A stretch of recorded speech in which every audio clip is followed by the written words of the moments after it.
सांगली जिल्ह्यातील नशेखोरीवर अंकुश ठेवण्यासाठी सुरू असलेल्या मोहिमेअंतर्गत स्थानिक गुन्हे अन्वेषण शाखेने मोठी कारवाई करत नशेसाठी वापरल्या जाणाऱ्या औषधी इंजेक्शनचा साठा जप्त केला असून एका युवकाला अटक केली आहे। राहुल सहदेव अडगळे वयवर्ष 23 राहणार ज्योतिबा मंदिरामागे समडोळी रोड सांगलीवाडी असे अटक केलेल्याचे नाव आहे।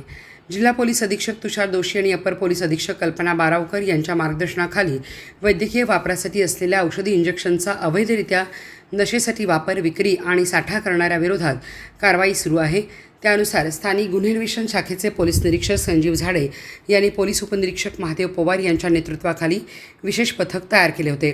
पथकातील police head constable Ranjit Jadhav आणि पोलीस कॉन्स्टेबल ऋषिकेश सदामते यांना गोपनीय माहिती मिळाली की सांगलीवाडी टोलनाका परिसरातील फल्ले मंगल कार्यालयासमोर एक इसम नशेसाठी वापरल्या जाणाऱ्या औषधी इंजेक्शनची विक्री करण्यासाठी येणार आहे। त्यानुसार पथकाने परिसरात सापळा रचून संशयित इसमास ताब्यात घेतले। चौकशीत त्याने आपले नाव राहुल सहदेव अडगळे असे सांगितले।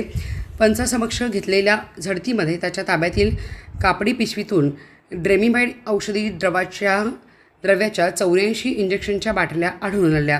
सदर इंजेक्शन बाळगल्याचा अथवा विक्री करण्याचा कोणताही परवाना नसल्याचे आरोपीने सांगितले। तसेच ही इंजेक्शने त्याने ऑनलाईन पद्धतीने मागवून घेतल्याची कबुली दिली असून तरुण वर्गाकडून नशेसाठी आणि उत्तेजक द्रव्य म्हणून त्याचा वापर होत असल्याने ती जादा दराने विक्री करण्यासाठी आणल्याचेही त्याने चौकशीत सांगितले।